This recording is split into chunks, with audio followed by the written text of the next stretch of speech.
కావాలనే మీ కలను నెరవేర్చుకోండి. సంప్రదించండి హెగ్డే ఫెర్టిలిటీ, హైదరాబాద్, తెలంగాణ. అందరికీ నమస్కారం. Welcome back to IT media. నేను మీ ఝాన్సీ. ఆఫ్టర్ కరోనా తర్వాత చాలామంది ఆలోచించే విధానంలో చాలా మార్పులొచ్చాయి. ఆరోగ్యంగా ఉండాలి అని చెప్పి చాలా థాట్స్‌ని ఎక్స్‌ప్రెస్ చేస్తున్నారు. ఎలా మనం హెల్తీగా ఉండాలి, ఇంట్లో పండించుకొని ఎలా తినాలని చాలామంది చూస్తున్నారు.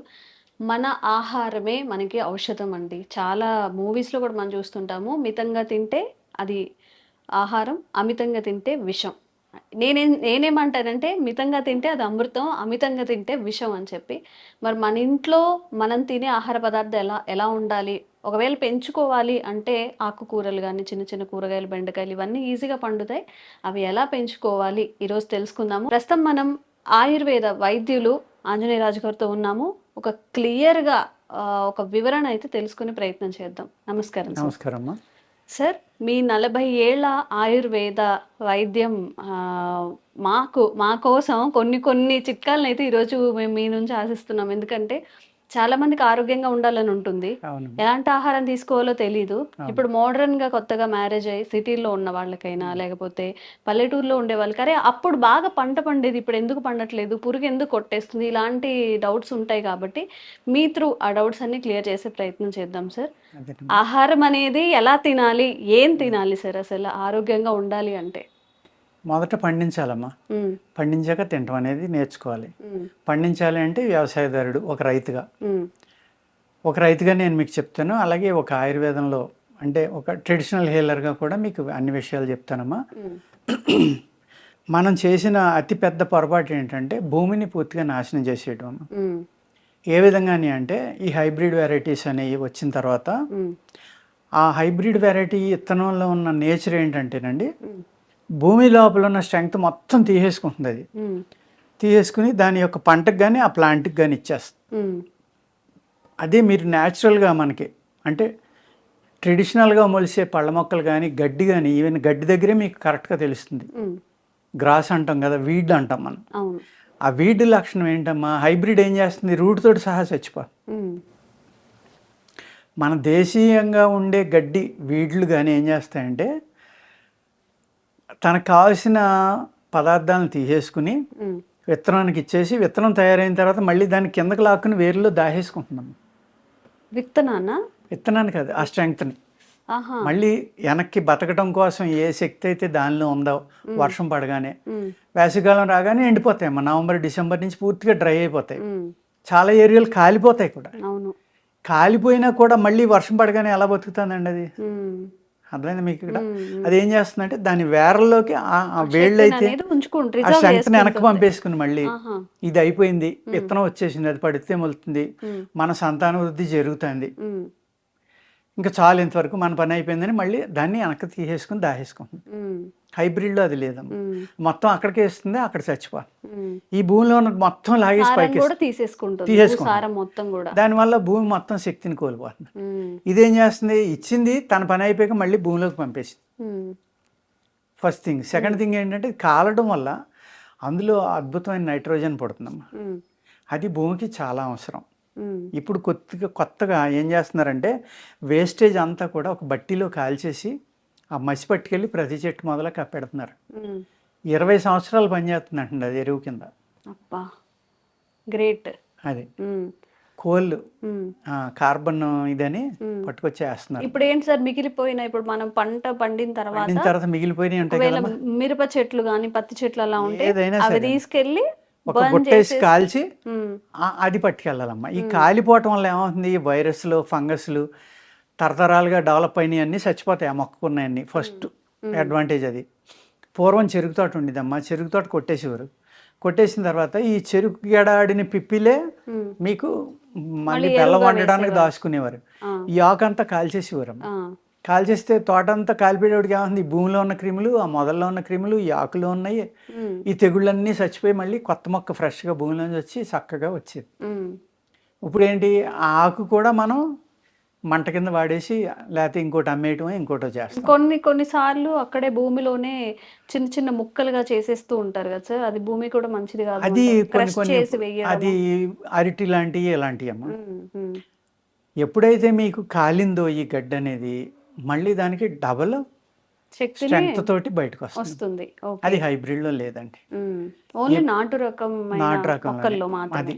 ప్రకృతి సహజంగా ప్రకృతి సిద్ధంగా ఏ గడ్డ అయితే మనకు మొలుస్తుందో కొండల మీద గుట్టల మీద ఖాళీ ప్రదేశాల్లోని, ఉమ్, అదేవిధంగా దోళ్ళ పశువులు మేయటానికి కూడా ఒక ప్రాంతం అని వదిలేసేవారు ఎవరి విలేజ్లో అమ్మ. ఉమ్, ఆ ఊళ్ళో పశువులన్నీ కూడా అక్కడికి తీసుకెళ్ళి మేపేవారు. ఉమ్, ఆ మేసేసిన తర్వాత అయిపోయిన తర్వాత మళ్ళీ ఆ గడ్డి ఇంకొకళ్ళు పాడుకుని మళ్ళీ కోసుకుని తెచ్చుకుని పశువులకి వేసుకునేవారు. అవును, అవును. ఎప్పుడైతే అక్కడే తింటున్నాయో ఉమ్, అప్పుడు ఏమైతే ఆ గడ్డి ఈ సంవత్సరం ఎంత ఉంటే నెక్స్ట్ ఇయర్ ఎంత అంటే బలం కదమ్మా, విపరీతమైన బలం కదా. అక్కడ యూరిన్ కౌడంగు అన్నీ అక్కడే పడతాయి, ఉమ్, ఉమ్, ఈ పశువులేరు ఇవన్నీ. అవును. దాంతో ఆ భూమి శక్తి పెరుగుతూ వచ్చేది తప్ప ఉమ్, తరిగేది కాదు. ఉమ్, ఇప్పుడు మనం ఏం చేస్తున్నాం, భూమిలో 10% శక్తి ఉంటే ఎరువుల ద్వారా దాన్ని 10%లో 9.5% లాగేస్తున్నాం. ఉమ్, లాగేసాం. ఇప్పుడు 0.5%లో మీరు ఏమేస్తే ఎలా పండుతుందమ్మా? ఉమ్, దానికి సాయం ఏం చేశారంటే ఉమ్, ఈ మోన్సాంటో సీడ్స్ అని ఉంది కదా, ఉమ్, వాళ్ళు ఏం చేశారంటే జీన్ను తయారు చేసమ్మా, జీన్ ద్వారా ఆ సీడ్ని కంట్రోల్ చేశారు. ఉమ్, మోన్సాంటో వాళ్ళు అమ్మిన విత్తనం కనుక మీరు వేస్తే ఉమ్. ఆ ఒక్క పంటే పండుతుంది, తర్వాత పంటకి ఆ విత్తనం పాతినా మొలదు. అవునా? అవునమ్మా. ఇప్పుడు దానివల్ల విత్తనాలు కింద పడడం అలాంటివి అట్లా కూడా జరగదా సార్? ఏముండదు. ఉమ్, మళ్ళీ మనం అదే పంట పండించుకోవాలంటే ఆడు మళ్ళీ చెప్పిన seed రేటుకి ఆడి దగ్గర విత్తనాన్ని కొనుక్కోవాల్సిందే. ఉమ్, మనకి 20 రూపాయల్లో దొరికి విత్తనం వాడు 2000 చెప్తాడు, 2000కి కొనుక్కోవాల్సిందే మనం. ప్లస్ ఈ మొక్క వేసిన 6 నెలలకి ఈ జబ్బు రావాలి, అది 60 రోజులకి. ఉమ్, ఇప్పుడు 4 నెలలకి ఈ జబ్బు రావాలి, ఇది పూత వచ్చినప్పుడు ఈ జబ్బు రావాలి, కాయ వచ్చినప్పుడు ఈ జబ్బు రావాలి. అవన్నీ దాని జీన్లో సెట్ చేస్తారు. ఆ జబ్బుకు మందు మళ్ళీ వాళ్ళు ఇచ్చిన స్ప్రే కొడితేనే తగ్గుతుంది, లేకపోతే తగ్గుతుంది. ఉమ్. మీరు ఇంకెక్కడ ఏం అసలు అది ఇంకా ఆహారం ఎలా అవుతుంది సార్? అది పెరిగే కొద్దీ మనకి అదే ఫ్రూట్స్ కదమ్మా, వచ్చే ఈ విషయం కొద్దీ ఎంతమందికి తెలుసు? ఉమ్, మీరు అడిగారు కాబట్టి నేను చెప్తున్నా. ఉమ్, ఈ విషయం ఎవరికి మీకే తెలీదు. ఉమ్. తెలియదు సార్ వాస్తవంగా. మనం ఏదైనా కొనుక్కున్నామా, తెచ్చామా, వండుకొని తిన్నామా, కానీ అంతే, ఇది ఎలా వస్తుంది అనేది ఎవరికి తెలియదు. అదండి. ఆ విధంగా మొత్తం జీన్ కంట్రోల్ చేసి ఉమ్, ఆ వచ్చే తెగులు మళ్ళీ వాళ్ళు ఇచ్చిన మెడిసిన్ కొడితేనే తగ్గుతుందమ్మా. ఇంకా మీరు భూమి మీద ఎవరు ఏ కంపెనీది పట్టుకొచ్చి కొట్టినా తగ్గదు. ఉమ్. అంటే ప్రీ డిజైనింగ్ ఇది ఎలా పెరగాలి, దీనికి ఏం తెగులు రావాలి, ఇది అప్పుడు ఏం మందు కొట్టాలి, దాని ద్వారా అది మనిషికి ఎన్ని జబ్బులు అయిపోతుంది. రావాలి, మళ్ళీ మళ్ళీ హాస్పిటల్కి వెళ్ళి ఎలా? ఈ అమ్మో. డబ్బులు, ఓకే. ఈ విధంగా ఉంటుందమ్మా అదంతా. మరి ఏం చేయాలి సార్? ఇప్పుడు భూమి సారవంతంగా అవ్వాలి, పాడు ఆవుల్ని చేసేసాము. ఆవుల్ని పెంచాలమ్మా. ఉమ్, ఆవుల్ని పెంచాలి, ఆవుల్ని వదిలేయాలి ఆ భూమిలోని. ఉమ్, ఒక పంట పండించుకుంటే సరిపోతుంది, ఉమ్, లేకపోతే ఒక సంవత్సరం ఒక పంట పండించుకుని ఉమ్, ఈ నవధాన్యాలని పప్పు ధాన్యాలు ఉమ్, ఇవన్నీ కలిపి ఒక 10-15 రకాలు జిమ్మేయాలమ్మా పొలంలో వర్షం రాగానే. ఉమ్, జిమ్మేసి అవి పెరిగిన తర్వాత ఒక 2 అడుగులు అలా అయిన తర్వాత వాటిని దున్నేసి ఉమ్, అప్పుడు మళ్ళీ మనం పంట వేసుకుంటే ఆ భూమికి ఏ భూమిని అయితే మనం పాడు చేసామో ఆ భూమిని పూర్తిగా మళ్ళీ ఆరోగ్యవంతంగా చేయాలి అంటే ఉమ్. ఇలాగ 2-3 సంవత్సరాలు కనుక చేస్తే ఆ భూమి మళ్ళీ ఫుల్ పట్టేలో పంటలు ఏం వెయ్యకుండా ఇట్లా అది 2 నెలల్లో పెరిగిపోతాయి అమ్మాయి. 60 రోజులు 50 రోజుల్లో వచ్చేస్తాయి. ఉమ్, దున్నేయడమే, దున్నేసి వెంటనే పంట వేసుకోవచ్చమ్మా కావాల్సిన పంట. ఓకే. ఇప్పుడు వేరే శనగ ఉందమ్మా, శనగలు అంటారు కదా, ఉమ్, అది రెయినీ సీజన్ వెళ్ళిపోయాక నవంబర్ డిసెంబర్లో వేస్తారు. ఉమ్, అలాగే ఆలుగడ్డ ఉమ్, చలికాలం వచ్చాక వేస్తారు. ఉమ్, దానికి ప్రిపరేషన్ భూమి ఎలా తయారు చేసుకోండి, లోపల ఉమ్, ఉమ్, జొన్న వేయండి, జీలుగు వేయండి. అదేవిధంగా ఈ నవధాన్యాలు ఇలా పప్పు దినుసులు అన్నీ కలిపితే 20-25 రకాలు ఉంటాయి, అన్నీ జిమ్మండి. జిమ్మి మళ్ళీ అందులోనే దున్నేయండి. విపరీతంగా తయారైపోతుందమ్మా సాయిల్ అనేది. అలా 2 సంవత్సరాలు చేస్తే ఉమ్, మీకు ఆలుగడ్డ 10 టన్నులు అయితే 20 టన్నులు అవుతుంది. ఉమ్, ఈ టైం అక్కడ వచ్చేస్తున్నాం. ప్లస్ 20 టన్నులు కాదమ్మా, అక్కడ ఒక 20 లక్షల రూపాయల మీరు వాల్యూబుల్ ఫుడ్ మీరు తినట్లేక అక్కడ. ఉమ్, ఇప్పుడు తిన్న దాంట్లో ఫుడ్ అని తింటున్నాం కడుపు నింపుకోవడానికి, అందులో ఏముంటలేదు. అవును, అవును. కానీ ఆ భూమిలో పండినాట్లో అన్నీ ఉంటాయి. ఉమ్, ఏదైతే డాక్టర్లు పాలకూర తినండి కాల్షియం ఉంటుంది, బీట్రూట్ తినండి విటమిన్ డి ఉంటుంది, ఇంకోటి తినండి విటమిన్ సి ఉంటుంది అని చెప్తున్నారో ఏముండవమ్మా. అప్పుడు ఉమ్. ఊరికే ఉంటున్నాయని ఒకప్పుడు చెప్పారు కాబట్టి అదే కంటిన్యూ అవుతాం తప్ప ఇప్పుడు భూమిలో ఏమీ లేదు. భూమిలోనే సారం లేనప్పుడు మరి లేనప్పుడు ఆ వాటిలోకి భూమి ఎలా నుంచి వస్తుంది? పండించే వాటిలోకి ఏమొస్తుంది? అందుకు మళ్ళీ ఆ భూమిని వెనక్కి తెచ్చుకోగలిగితే, మనం వెనక్కి దాన్ని బలం చేయగలిగితే న్యాచురల్గా అప్పుడు పంటలు పండితేమో తెగుళ్ళు తగ్గిపోతాయి. ఇంతకు ముందు ఎరువు తోలించడం అంటే మేకలను లేకపోతే అలా వదిలేసేవాళ్ళు కదా సార్. గొర్రెలు, ఒక మేకలు, ఒక ఆవులు అరగంట గంట ఆ పొలం అంతా తిప్పేసేవాళ్ళు. తిప్పేవాళ్ళండి. వాటి ద్వారా ఏదైతే వేస్టేజ్ వస్తుందో అది ఎరువుగా కన్సిడర్ చేసేవాళ్ళు. అవునండి. ఇప్పుడైతే ప్రత్యేకంగా గేదెల దగ్గర నుంచి వేస్టేజ్ పేడ కానీ ఏమన్నా అవునవును. వస్తుందో అది తీసుకెళ్ళి మళ్ళీ అది కొనుక్కొని మళ్ళీ అది అవును. తీసుకెళ్ళి వేస్తున్నారు. వేసినా అంత పని ఉండదు కదమ్మా. ఉమ్. ఇప్పుడు ప్రతి ఇంట్లో ఆవు ఉండేదమ్మా. ఉమ్. ఆవు పాలు ఇంట్లో వాళ్ళు తాగేవారు. గేదె పాలు అనేది మార్కెట్‌లో 10 మందికి ఇవ్వటం, అది ఏదో చేయటం ఉమ్. ఇలా చేసేవారు. అందుకు వాళ్ళ తెలివితేటలు గానీ, వాళ్ళ అభివృద్ధి గానీ అన్నీ డిఫరెంట్‌గా ఉంటాయమ్మా. ఉమ్. ఆవు పాలు తాగిన వాళ్ళయి. ఉమ్. అది సైంటిఫిక్‌గా కూడా ప్రూవ్ అయింది. ఎందుకంటే ఒకే ఫ్యామిలీలో ఇద్దరు పిల్లలుంటే ఒకళ్ళకి ఆవు పాలు, ఒకళ్ళకి గేదె పాలు ఇస్తే వీళ్ళకి వాళ్ళకి అసలు ఐక్యూలో గానీ, ఆలోచనలో గానీ చాలా సంబంధం లేదు. డిఫరెన్స్ ఉండింది. అంత డిఫరెన్స్ అన్నమాట. ఓపికలు నశించాయి అనుకోవడం అనేది కరెక్ట్‌గా యాప్ట్ అవుతుందేమో సార్. మనం ఏం కర్రీ తెచ్చుకుంటాం, కర్రీ పాయింట్ తెచ్చుకున్నట్టుగా ఇప్పుడు అబ్బా! గేదెల్ని, ఆవుల్ని ఎవరు మేపుతారు? దాన్ని పొలంకెళ్ళాలి, గడ్డి తేవాలి, పాలు పితకాలి, పోయాలి. హ్మ్. ఇవన్నీ ఎందుకు? అక్కడ ఒక పాల ప్యాకెట్ తెచ్చుకొని, టీ పెట్టేసుకొని, తోడు పెట్టుకుంటే అయిపోతుంది గదా! అనేది ఇన్ని హెల్త్ ఇష్యూస్‌కి దారి తీస్తుంది. అంటే నాట్ అంటే ఓన్లీ అందరూ అలా ఆలోచిస్తే ఆ పాల ప్యాకెట్ కూడా దొరకదు కదమ్మా అవును. రేపు. అవును. ఎలా దొరుకుతది? అప్పట్లో ఇంటికొక గేద, ఇంటికొక ఆవు ఉండేవి గదా సార్. ఉండేయి కాబట్టి 1, 2 కన్నా ఎక్కువే ఉండేవి. అవన్నీ. ఊళ్ళో అందరికీ సరిపోయేదమ్మా. అక్కడ ఎక్సెస్ ఉన్నాయి సిటీలకొచ్చాయి. హ్మ్. ఇప్పుడు అందరూ అలాగే ఆలోచిస్తే ఇప్పుడు హైదరాబాద్ ఉందమ్మా. హైదరాబాద్ చుట్టుపక్కల 50కి 60 కిలోమీటర్ల దాకా పొలం వాల్యూలు పెరిగిపోయినాయి. హ్మ్. ఒక ఎకరం అమ్మితే ఒక 20,00,000 50,00,000 కోటి రూపాయలు వస్తుంది. ఇంక వాళ్ళు పని చేయడం మానేశారమ్మా. హ్మ్. పంటలు పండించడం మానేశారు. అది ఎంత ప్రమాదం అంటే ఉండే కొలిది ముందు ముందు. ఇప్పుడు మనం హైదరాబాద్‌లో కూరగాయ ఉండేవాడికి ఒక శంకరపల్లిలో, హ్మ్. లేకపోతే ఒక మొమ్మిన్‌పేటో, హ్మ్. లేకపోతే ఒక సదాశివపేటో అవును. ఇలాగ చెప్పుకునేవాళ్ళం. శ్రీశైలం రోడ్డో, ఇంకో రోడ్డో, ఇంకో రోడ్డో. హ్మ్. ఇప్పుడు అక్కడెక్కడ కూడా పంటలు లేవు. హ్మ్. అన్ని సైట్లు అంటున్నారు, స్థలాలు అంటున్నారు, ఇంకోటి అంటున్నారు, లేఅవుట్లు అంటున్నారు. హ్మ్. మరి ఎంత ప్రొడక్టివిటీ ఆగిపోయిందండి అక్కడ. వాల్యూ పెరిగింది, ల్యాండ్ వాల్యూ. అది కాదు మనం ఇంకా ముందు లెక్కేసుకుంటే. ముందు ఆకలి వేసినప్పుడు ఒక పిల్లేసుకుంటే ఆకలి తీరిపోతది. ఆ సిట్యుయేషన్స్‌కి వెళ్ళిపోతామేమో సార్. వెళ్ళిపోతాం అన్నమాట. కొన్ని ఇయర్స్ తర్వాత. జరిగేది అదే. ఇప్పుడు ఆల్రెడీ ఆర్టిఫిషియల్ ఇంటెలిజెన్సీ వచ్చేసింది కదమ్మా. హ్మ్. హ్మ్. మనుషులు చేసే పని అవి చేసేస్తున్నాయి కదా. అవును.